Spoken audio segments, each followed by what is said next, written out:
श्री स्वामी समर्थ. तुमच्या सगळ्यांचं आपल्या चॅनलमध्ये मी खूप खूप स्वागत करते. कोणत्याही गुरुवारी तुम्हाला या एके ठिकाणी सुपारी ठेवायची आहे.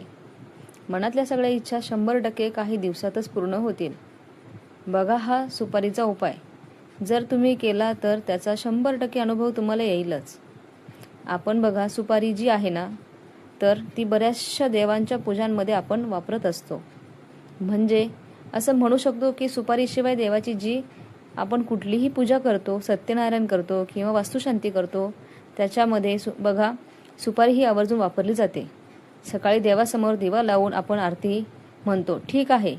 किंवा कोणतीही पूजा असेल तर सर्वप्रथम आपण देवासमोर दिवा लावत असतो आणि पूजा नित्यकर्म झाल्यानंतर निरंजनाने वाळून, अगरबत्तीने वाळून आपण कापूर वगैरे लावत असतो. तर याच प्रकारे जसं आपण दिवा देवासमोर लावत असतो, दिव्याला इतकं महत्त्व आहे, त्याचप्रमाणे सुपारी सुद्धा खूप महत्त्वाची आहे. सुपारीचा जर हा तुम्ही प्रभावी उपाय केला तर तुम्हाला त्याचा 100% लाभ होईल. आता या सुपारीचा उपाय तुम्हाला कशासाठी करायचा आहे बघा. तुम्हाला नोकरी, व्यवसायामध्ये, बिझनेसमध्ये तुम्हाला प्रगती मिळत नसेल, व्यवसाय वाढ होत नसेल किंवा बऱ्याचशा मुलींचे खूप दिवसापासून लग्न जुळत नसेल, तुमच्या संपत्तीमध्ये बघा वाढ होत नसेल किंवा घरामध्ये पैसा येतो पण तो टिकत नाही, कुठल्या ना कुठल्या मार्गाने तो संपून जातो किंवा भरपूर पैसा येऊन पण तो व्यवस्थित म्हणजे वायफळ गोष्टीमध्ये खर्च होतो.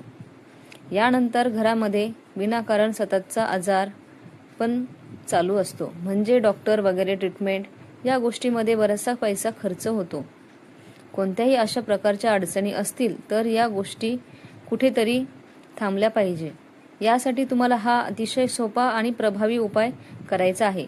बघा, वाईट गोष्टी घरामध्ये आलेल्या असतील आणि त्या काही केल्या जात नसतील, तुमचे काम जे आहे अनेक दिवसापासून रखडलेली असतील, काही कारणांमुळे ते पूर्णच होत नाही, असा सुद्धा बऱ्याच जणांचा प्रॉब्लेम असतो, तर त्यासाठी तुम्ही हा सुपारीचा उपाय करू शकतात.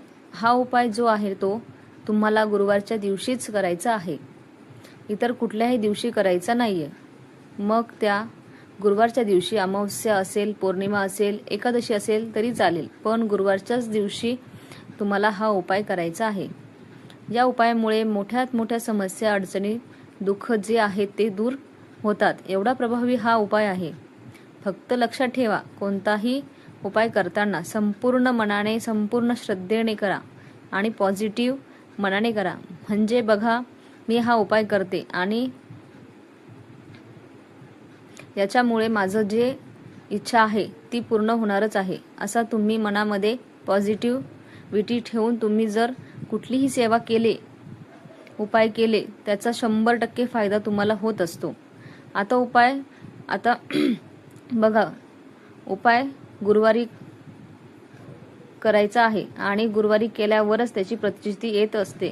तर गुरुवारी करण्यामागचं कारण असं आहे, गुरुवारचा दिवस हा बृहस्पती म्हटलं की तुमच्या मुलांची, तुमच्या पतीची प्रगती येतेच आणि गुरुवारचा दिवस हा श्री हरी विष्णूचा सुद्धा मानला जातो. तर त्यामुळे आणि जिथे विष्णू असतात तिथे माता लक्ष्मी सुद्धा प्राप्त करून घेण्यासाठी, भगवान विष्णूंचा आशीर्वाद मिळवण्यासाठी गुरुवारचा उपाय करायचा आहे. आपल्या घरामध्ये जर अखंड लक्ष्मी नांदत असेल तर घरामध्ये सुख समृद्धी येते आणि आपल्या घरामध्ये असलेले सगळ्या समस्या, अडथळे दूर होतात. आपल्या घरामध्ये प्रगतीचे मार्ग जे आहे ते सर्वांसाठी खुले होतात. तर सुपारीचा हा अत्यंत उपाय करण्यासाठी तुम्हाला काय करायचंय, गुरुवारी सकाळी लवकर उठायचं आहे. तुमचं जे काही नित्यकर्म आहे ते सगळं आटपल्यानंतर, आंघोळ वगैरे झाल्यानंतर तुम्हाला रोजची देवपूजा करायची आहे. ठीक आहे, तुळशीची पूजा करायची आहे. देवांना धूप दीप, देवांचा आंघोळ झाल्यानंतर, देवांची आंघोळ झाल्यानंतर देवांना धूप दीपाने ओवाळायचं आहे. तुळशीची पूजा करायची आहे. ठीक आहे, आणि त्यानंतर तुम्हाला एक सुपारी घ्यायची आहे. आता बघा, ती सुपारी जी आहे ना, तर ती सुपारी शक्यतो बघा वापरलेली सुपारी घ्यायची नाहीये, कारण आपण बऱ्याचशा पूजांमध्ये गणपतीची सुपारी स्वरूपात स्थापना करत असतो. नवीन सुपारी आणा. सुपारी जी आहे ती स्वच्छ असली पाहिजे किंवा आपल्या बघा पूजेच्या साहित्यामध्ये पण एक्स्ट्रा सुपारी वगैरे असतात, तर तशी सुपारी घेऊ नका. नवीन सुपारी तुम्हाला आणायची आहे. ती किडलेली वगैरे नसावी. स्वच्छ सुपारी घ्यायची. ठीक आहे. वापरलेली सुपारी किंवा किडकी वगैरे खराब सुपारी घेतली ना, मग त्या उपायाचा आपल्याला फायदा होणार नाही.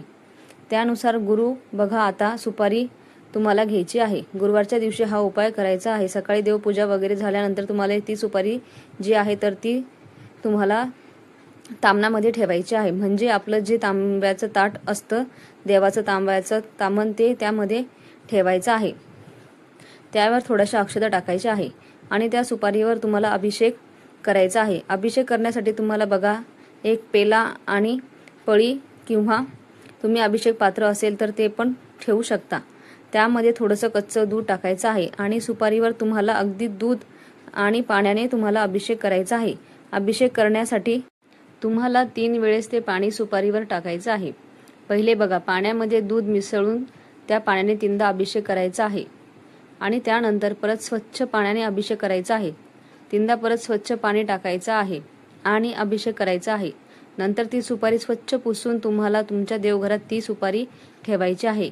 एकदा छोटासा चौरंग वगैरे असेल किंवा वस्त्र असलेल्या त्याच्यावर तुम्ही ठेवू शकता किंवा डायरेक्ट तुम्ही देवघरामध्ये ठेवली तरी पण चालेल. आणि त्या तुम्हाला सुपारीला हळद तुम्हाला अर्पण करायची आहे. आता बघा, हळद अर्पण करून, अक्षता अर्पण करून तुम्हाला नमस्कार करायचा आहे. कोणत्याही प्रकारची जर समस्या असेल, लग्न जमत नाहीये किंवा आर्थिक समस्या असतील तर त्या समस्या सुटण्यासाठी असा तुम्हाला सोपा उपाय करायचा आहे. म्हणजे समजा आता तुम्हाला अक्षता आणि हळद अर्पण केल्यानंतर, तर समजा तुमच्या आर्थिक समस्या असतील किंवा आजाराच्या काही समस्या असतील तर रोज त्या सुपारीसमोर नमस्कार करून आपल्याला बोलायचं आहे की अशी अशी समस्या आहे, ही समस्या देवा लवकर जाऊ दे, यांच्यातून मला मार्ग मिळू दे, असं तुम्हाला रोज 7 दिवस त्या सुपारीसमोर करायचं आहे. म्हणजे अभिषेक पहिल्याच दिवशी करायचा आहे आणि सुपारीला रोज तुम्हाला अक्षता आणि हळद अर्पण करून तुमच्या मनातील जी इच्छा आहे तर ती तुम्हाला सांगायची आहे. असं तुम्हाला रोज 7 दिवस करायचं आहे. म्हणजे अभिषेक करायचा आहे सुपारीचा, स्वच्छ पुसून तुम्हाला देवघरात ठेवायचे आहे. परत तुम्हाला अक्षता आणि हळद अर्पण करायचे आहे आणि नमस्कार करून मनापासून सुपारीला आपल्या जी काही प्रार्थना आहे तर ती करायची आहे. 7 दिवस संपूर्ण तुम्हाला कंटिन्यू ही पूजा करायची आहे. समजा महिलांना मासिक धर्म वगैरे असेल तर मासिक धर्म झाल्यानंतर त्या गुरुवार नंतरच्या गुरुवारपासून तुम्ही सुरुवात करा. कारण काय होईल, तुम्ही सुरुवात केली 1-2 दिवस झाले आणि मासिक धर्माला, कारण सेवा फक्त आपल्याला 7 दिवस करायची आहे. त्यानंतर गुरुवारी तुम्ही जेव्हा सुरू करतात सेवा, तर बरोबर बुधवारपर्यंत 7 दिवस.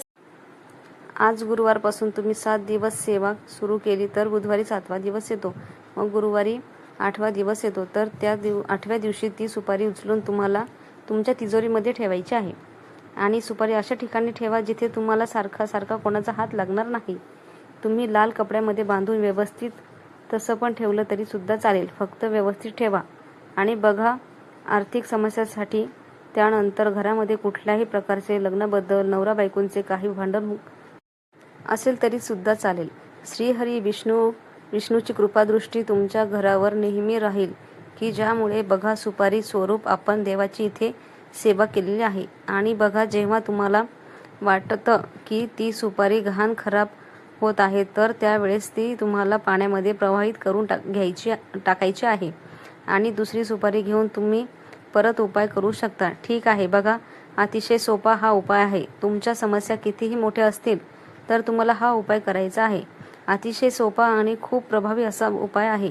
मनामध्ये कुठलीही शंका न आणता तुम्ही जर हा उपाय केला तर त्याचं तुम्हाला 100% फळ मिळेल. तर बघा, हा अत्यंत सोपा उपाय मला तुमच्यापर्यंत पोहोचवायचा होता. माहिती तुम्हाला पटली असेल, व्हिडिओला लाईक करा, शेअर करा. आपल्या चॅनलला नवीन असाल तर सबस्क्राईब करायला विसरू नका. श्री स्वामी समर्थ.